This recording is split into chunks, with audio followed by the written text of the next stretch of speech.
Hi, good morning, and welcome to Watercolor Fundamentals, Mixing Colors. Today we're going to look at the color violet and the myriad of ways with which we can mix violet if we don't actually have a tube of violet paint like this dioxazine. Purple or violet, whatever you want to call it. We know from primary school that violet or purple is a mixture of red and blue, and that it is a secondary color. So we can mix it out of a variety of different temperatures of warm and red, and by that I mean we can either use some red that tends towards the yellow or orangey reds, or reds that tend towards blue or cooler red. An example would be alizarin crimson is a cooler red, anthraquinoid red is a cooler red, and an example of a warmer red would be vermilion or pyrrole red. What we're going to do today is just look at how with a smaller palette size, 24 colors or less, we can create a purple that we're happy with. The first thing that we're going to do is wet our brush here. Actually, that's the wrong brush. The first thing, we will wet our brush, and we're going to start by mixing what I would recommend as a clear violet. It is something that most people would look at and go, oh yeah, that's purple. I'm going to use those two words interchangeably. Also, when you're starting this out, because of how the water you can see is instantly tinting, I actually have 3 cups here. I'm going to rinse this one for my reds, and this one for my blues, and then this is just if I really think there's too much in there and we need to go for some clean color. So the next color that I'm going to mix in here is a cool blue. This is a quinacridone magenta, and now we're going to go for a cool blue. In this set, which is a set of core 24, the cool blue is a phthalo blue. Another blue that might be good for this is a Prussian blue. Phthalo and quinacridone, they are both very highly staining transparent colors, and they're going to make a really beautiful color together. So let's mix it. You can see that the phthalo blue is super strong. So in order to make this a little bit more purpley, I'm going to go back in and take even more quinacridone magenta. Mix that in well, and I think you'll see and agree that we've got a beautiful clear purple. So what I'm going to do is just give myself an indication of the color that I use. So there's the quinacridone magenta. Here is the phthalo blue. See how strong that phthalo blue is? And here is our beautiful mixture. You can see that phthalo shoot out. That's just the nature of that particular synthetic pigment. And together they've made a really beautiful clear purple. Now let's try and move one over here, and we're going to use the alizarin crimson, which is also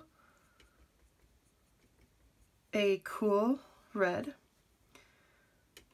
but not a pinky red.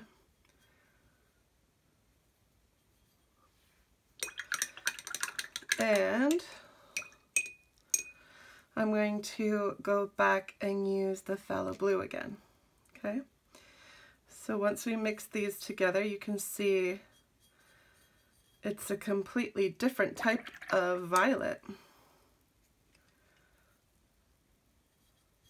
Went back for a little bit more. I think this is a very rich violet, whereas this one, it's actually just a little bit lower in tinting strength.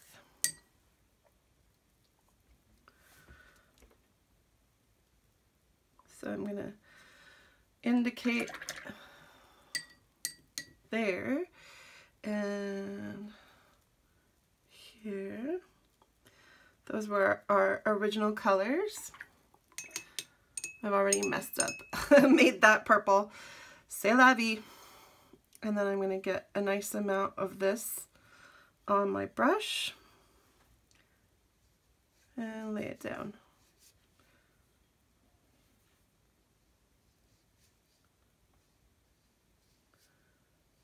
Okay.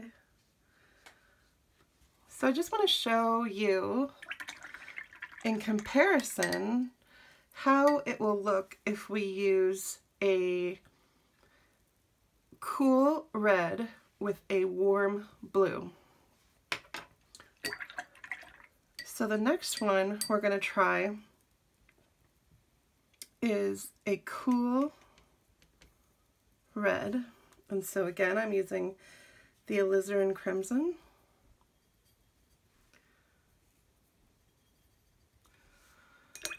Rinse my brush off well.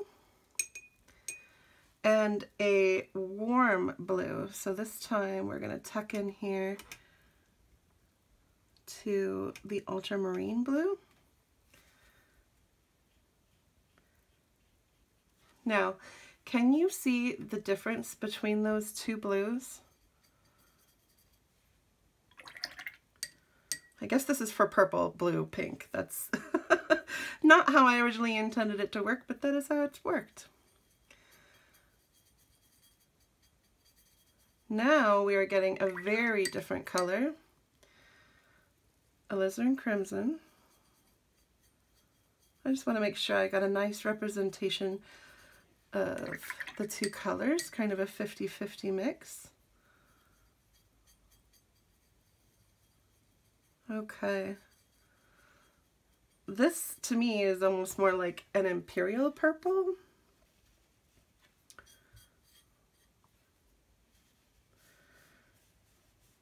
Okay, I really like this color. It's so juicy, like a grape color. What's going to happen as this dries, you can see it a little bit on the palette here. Ultramarine blue is a granulating color, and so you're going to see that this is going to make a very interesting textural purple, whereas these are not. So the next thing I want to do is take my warm with the quinacridone. So this is quinacridone magenta. I should have flipped these around. I don't know how I got confused there, but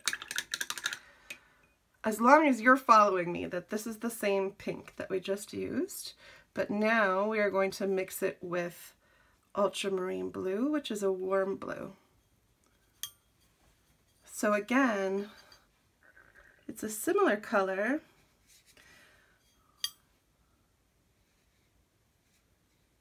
but a little more rich, and it's going to have a lot more texture and just be a very interesting purple. Coincidentally, this mixture of quinacridone magenta and ultramarine blue is what Daniel Smith calls rose of ultramarine. It's just really beautiful. That's a convenience mixture, meaning that rather than having the two paints and having to mix it yourself, you can just squeeze it out of a tube and use it as is. So that is actually a purple that is commonly used, this mixture right here. Next, we're going to try warm reds and see how that changes the violet that we're able to achieve. And I think from the beginning, you'll see that these are very different types of purples. So a warm red would be like this one here. This is a Pyrrole Scarlet or Pyrrole Scarlet. See how that, in comparison to the other red we have, contains a lot more yellow and has an orangier appearance. So big difference in our reds. And I'm going to again use the same blue. So we're going to start with the phthalo blue.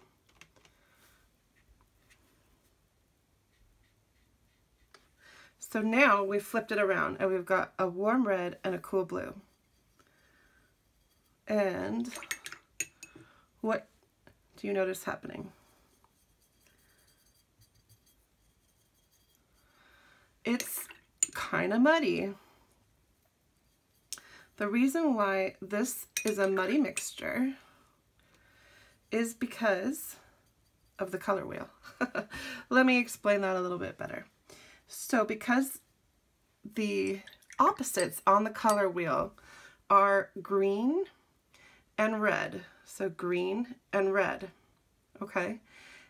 This is like a warm red and this is a cool blue tending towards green. Sometimes it's called phthalo blue green shade. So all of a sudden you're mixing complementary colors and what you get is a bit of mud. Let me just get a little bit more. Was a little bit too blue tending because of how strong a color the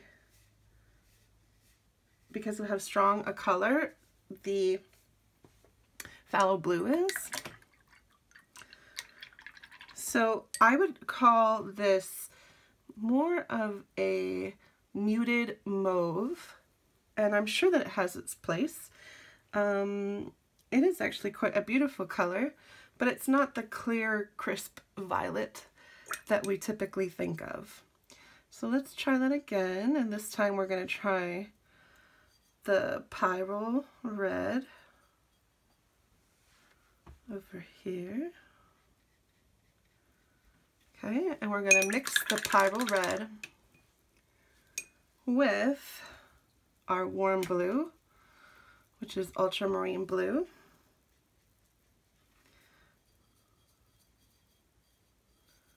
And we're having a similar, more muted type of purple, devalued.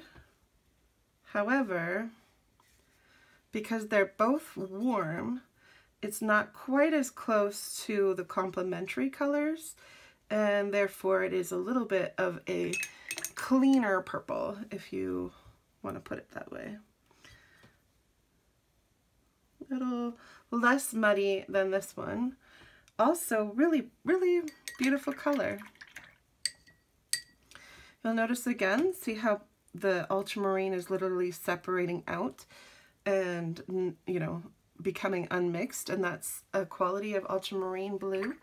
If you wanted to use a warm blue, but you did not want to have this happen to you, a lot of pre-assembled palettes don't provide that to you. I would recommend something like an Indian Throne or an Indian Threne blue, or you could actually look for specifically, like Winsor & Newton has a Winsor blue. Winsor blue that is a red shade, so it's a warm blue.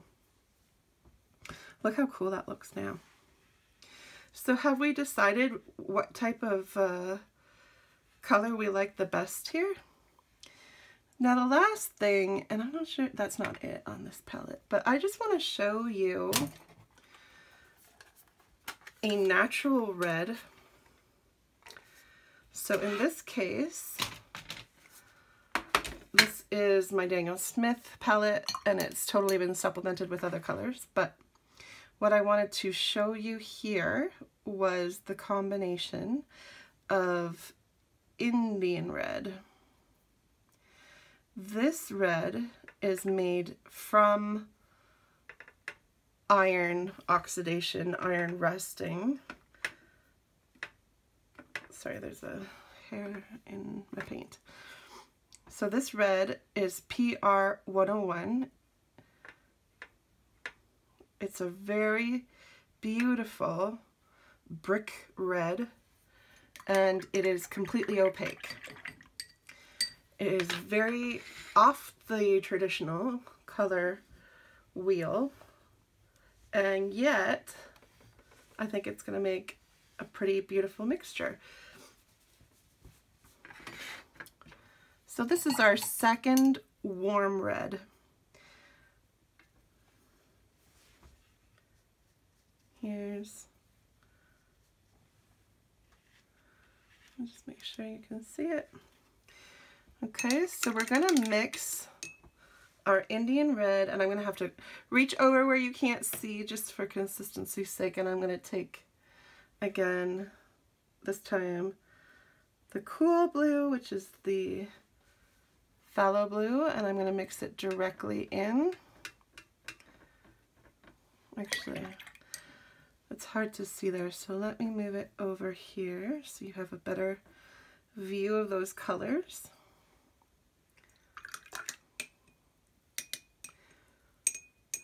You can see now that this is so full of pigment that it's actually probably going to change the color of the mixture because it's pink. It's no longer clean water. So at this point, you can always switch it out, and I'm the type of person that keeps them on my desk plenty.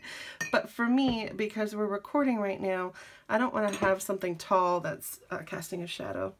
So we are just going to stick with this, and I can off camera add some clean water if I need to. So I'm going to again get some phthalo blue. That was not quite enough, so let's clean that out and go back and take a little bit more phthalo blue. You can see this is a completely different purple. I don't even know if we're going to recognize it as being purple. Because what we've done again is we've taken a warm red with a cool blue. And so I'm really struggling to find a balance here that doesn't just read as mud. I don't think we're there yet. Okay. Let's see what this looks like down on the page.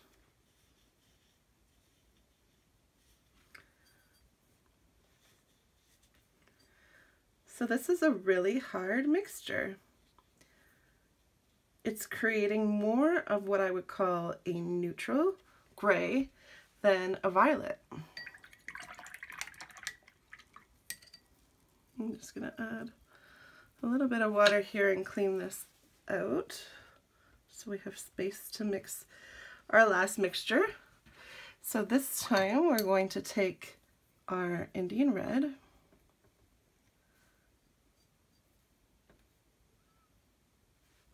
okay, and we're going to mix it with a warm blue, okay, a warm blue, so I'm taking some Crash Boom Bang, that is ultramarine blue, and I'm going to mix it directly in. Looks like I'm going to need more ultramarine blue. There we go. Now this actually looks more like it could be a violet.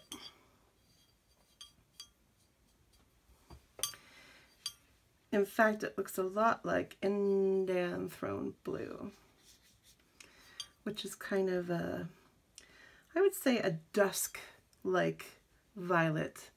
This color that you see right before it becomes nighttime. So we've got a huge range of hues between all the different reds and blues, I would recommend that you use the paints that you actually own. Try doing something similar and see what kind of hues you come up with. See if there's something that really excites you and is new and can be put into a painting of yours. Or just have a lot of fun playing with it.